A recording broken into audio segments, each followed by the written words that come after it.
विक्रमादित्य सिंह ने कहा कि वीरभद्र सिंह का 87वां जन्मदिन है। वीरभद्र सिंह आईजीएमसी में भर्ती हैं। उनके स्वास्थ्य में सुधार हो रहा है। प्रदेश के लाखों लोग आज अपने अपने क्षेत्रों में लोगों की सेवा करके वीरभद्र सिंह का जन्मदिन मना रहे हैं।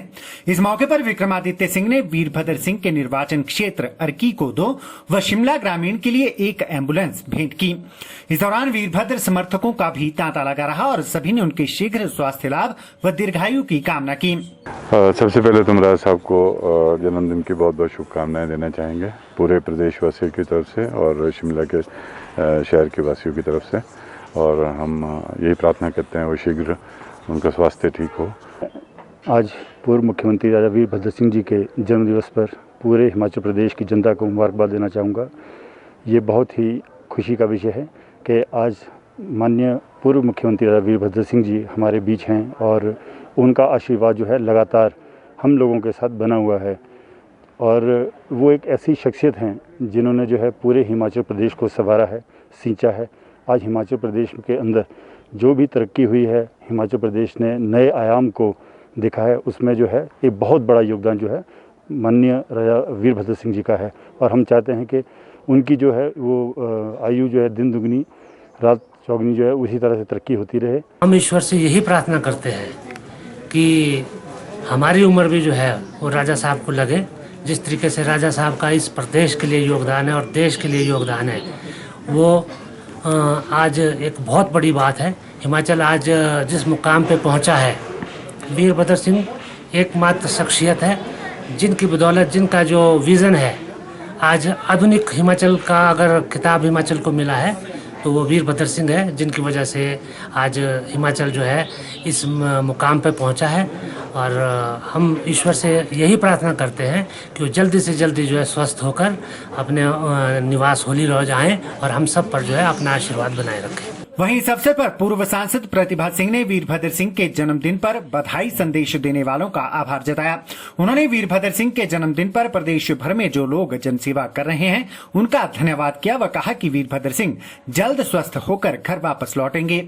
मैं सभी हिमाचल प्रदेश के वासियों का तहे दिल से बहुत बहुत धन्यवाद करती हूँ कि उन्होंने उनके जन्मदिन पर आज अपनी शुभकामनाएं भेजी है, और जो स्वयं नहीं आ सके उन्होंने अपने अपने क्षेत्र में, चाहे वो अस्पताल जाकर लोगों की मदद की है, चाहे अन्नदान किया है, चाहे अस्पतालों में जाके लोगों के बीच में फल बांटे हैं, उसके लिए मैं आप सबका, जितने भी हिमाचल प्रदेश के वासी हैं, उनका बहुत बहुत आभार प्रकट करती हूँ। साथ में हमारे प्रदेश के हज़ारों लाखों लोग ऐसे हैं जो रात दिन राज साहब की स्वास्थ्य की कामना करते हुए देवी देवताओं से प्रार्थना कर रहे हैं, और हमें पूर्ण विश्वास है कि ईश्वर उनकी प्रार्थना को सुनेगा और वो शीघ्र स्वस्थ होकर घर आएंगे।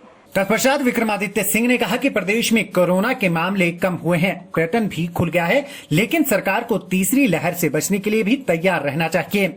उन्होंने वैक्सीनेशन की रफ्तार पर भी सवाल उठाए। जिस तरह से दूसरी लहर में सरकारी लापरवाही का खामियाजा जनता को भुगतना पड़ा है, वैसा तीसरी लहर के दौरान न हो, इसके लिए तैयार रहने की आवश्यकता है।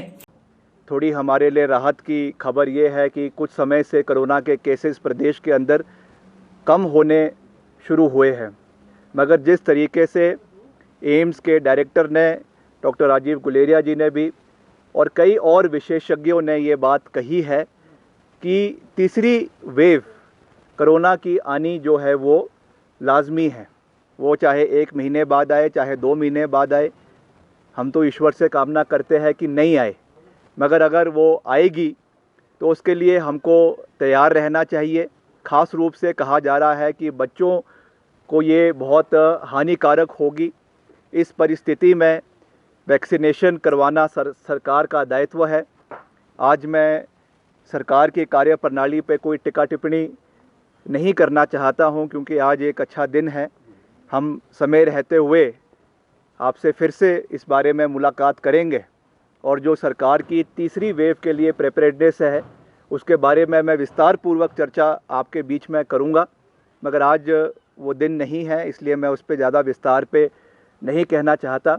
आज केवल हमने ये निर्णय लिया है, एक प्रयास किया है कि जो श्री वीरभद्र सिंह जी का निर्वाचन क्षेत्र है, अर्की निर्वाचन क्षेत्र, जहाँ से वो अभी वर्तमान में विधायक है, और जो हमारा निर्वाचन क्षेत्र है शिमला ग्रामीण, यहाँ पे हमने तीसरी वेव कोरोना की उससे लड़ने के लिए अपनी ओर से एक छोटा सा योगदान जो है वो देने का निर्णय लिया है, जिसकी ओर आज हम 3 एम्बुलेंस, 2 अर्की निर्वाचन क्षेत्र की है, एक शिमला ग्रामीण के सुन्नी को हम देने का हमने निर्णय लिया है और अगले कुछ ही दिन के अंदर 2 और एम्बुलेंस मेरे निर्वाचन क्षेत्र में हम देंगे। कुल मिलाकर 3 और 2 5 एम्बुलेंस जो है वो हमारे माध्यम से हम शिमला ग्रामीण में और अर्की में देने जा रहे हैं। केंद्रीय मंत्री नितिन गडकरी के प्रदेश दौरे पर विक्रमादित्य सिंह ने कहा कि नए 69 नेशनल हाईवे कहीं नहीं बन पाए।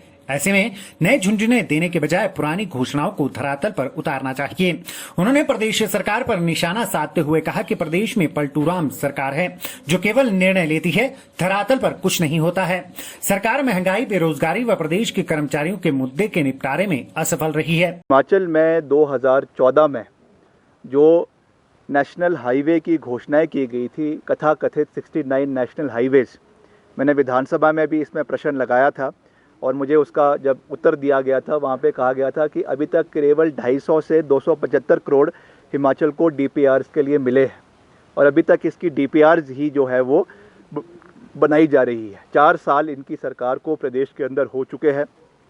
डबल इंजन की बात करी जाती है ना, अभी तक इनका एम्स मंडी बिलासपुर के अंदर पूरी तरीके से चल पाया है और दुख की बात है कि एम्स के लिए सारे के सारे जो डॉक्टर्स हैं, एचओडीज़ है, वो आप आईजीएमसी से लेकर जो है वहाँ पर लेके जा रहे हैं, चाहे वो ऑर्थो का है, चाहे वो नेफ्रोलॉजी का है। और आज वहाँ पे बिलासपुर के अंदर जो एम्स है वो ओपीडी अस्पताल जो है बनकर रह गया है।